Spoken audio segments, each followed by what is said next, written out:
না কান্দায়ো না কান্দায়ো না আমার নবীরে হায়রে কান্দায়ো না কান্দায়ো না কান্দায়ো না আমার নবীরে হায়রে নবীরে কান্দায়লা কাঁদবা ওই না কঠিন হাসরে বলো না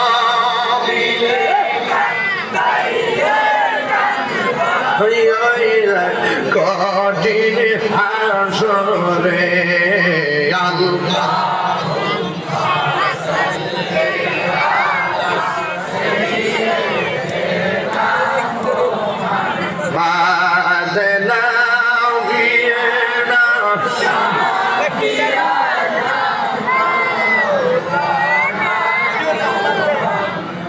একটা জবানও বন্ধ রাখবেন না মোহব্বতে মায়ার সুরে বলুন সুবহানাল্লাহ। ও বন্ধুরে ও বন্ধুরে আমার কি দিয়ে আওয়াজ বোঝাইতাম রে বাবা। আমি বলছিলাম নামাজের কথা, নামাজের ভিতরে এমপির সালাম দিলে নামাজ বাতিল, নামাজের ভিতরে মন্ত্রীর সালাম দিলে নামাজ বাতিল। কেন আমার নবী সর্বপ্রথম 9টা গুণের মধ্যে প্রথম নামাজ টানছে শূন্য যান। ও বন্ধুরে কেন নবী যাকাতের কথা বলে নাই, কেন নবী নামাজের কথা বললেন? এর কারণ হলো নামাজের ভিতরে একবারে সালাম দিলে নামাজ বাতিল, মসজিদে সালাম দিলে নামাজ বাতিল, মসজিদে সালাম দিলে নামাজ বাতিল। আমি আপনি এমন নবীর প্রতি ঈমান আনছি সেই নবীর সালাম না দিলে নামাজ বাতিল হইয়া যায়। সুবহানাল্লাহ। নবী নাই রে সেই নামাজ কেউ পড়ো না রে। আমার দেশে কিছু জাহেলে মোরাক্কাব নায়েবে শয়তান আছে, তারা নামাজের ভিতরে নবীদের খেয়াল করা মানে গরু গাধার প্রতি খেয়াল করার মতন। নাউজুবিল্লাহ। আর আমরা সুন্নিরা বলি আমরা নবীর নামাজের ভিতরে আসসালামু আলাইকা আইয়ুহান নবী সালাম যখন দেই তখন আমরা বিশ্বাস করি আমার নবী হাজির ও নাজির। জোরে কোন ঠিক কিনা? এখানেই হলো পার্থক্য রে বাবা। আসসালামু আলাইকা আইয়ুহান নবী ওয়া রাহমাতুল্লাহি ওয়া বারাকাতুহু। আসসালামু আলাইনা ওয়া আলা ইবাদিল্লাহিস সালিহিন। ও বন্ধুরে নামাজের ভিতরে দুনিয়ার মানুষকে সালাম দিলে নামাজ বাতিল হয়, কিন্তু আমার নবীর সালাম না দিলে নামাজ বাতিল হয়ে যায়। এর দ্বারা প্রমাণ হয়ে যায় আমার নবী পৃথিবীর কাহারও মতো না। শুধুমাত্র তাই নয়, আমার আল্লাহ রাব্বুল আলামিন এর হাবিব বলতেছেন 5 ওয়াক্ত নামাজ পড়লে মানুষ সাধারণ বান্দা থেকে খাঁটি বান্দা হয়। 5 ওয়াক্ত নামাজের পরে যখন ওভার টাইম লাগায়া দিব, সৌদি আরবে গেলে বেতন 70,000, ওভার টাইম 30,000, মোট কত? মোট কত? ওভার টাইমে কত পায়? 30,000 পায়।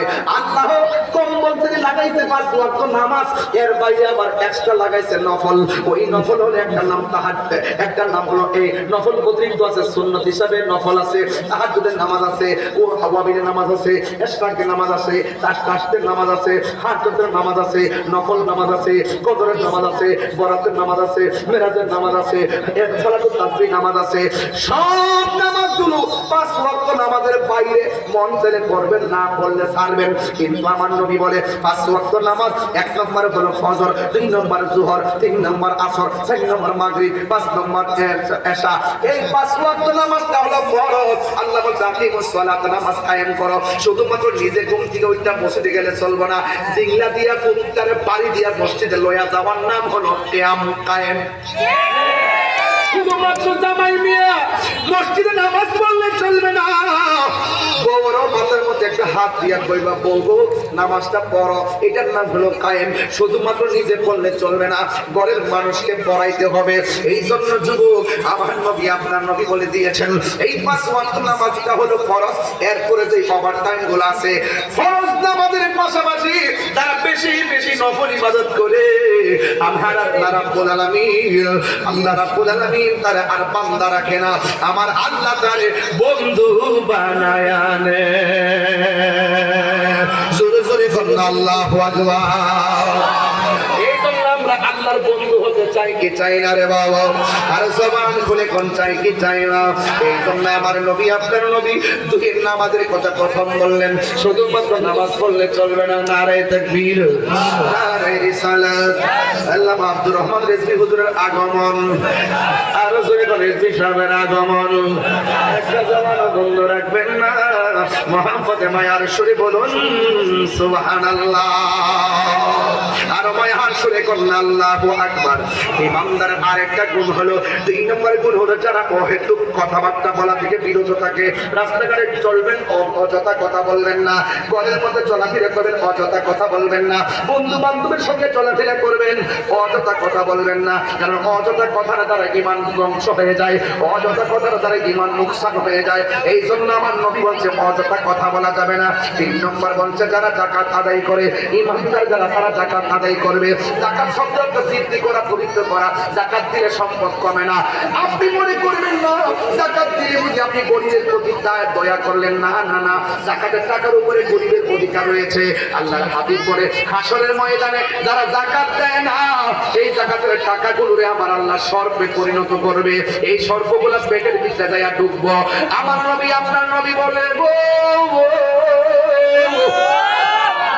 হাসরের ময়দানে অনেকগুলা মানুষ, অনেকগুলা সর্প কিছু কিছু মানুষকে দৌড়ান। এক কথা বলে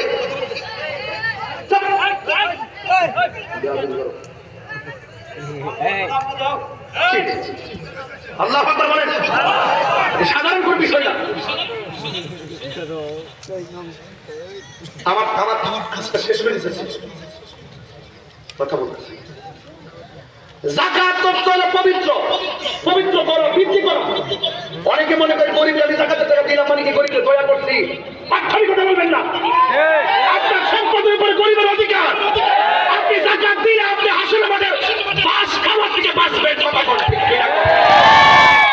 বাইক দিয়ে ঘোষণা করে যাকাতের কাপড় দিব। যদি সত্যি অর্থ যদি দানবীর হয়, আপনি রাতের অন্ধকার হয়তো উপরের মতন বাড়ি বাড়ি যাইয়া যাকাতের টাকাগুলো দিয়ে দেন।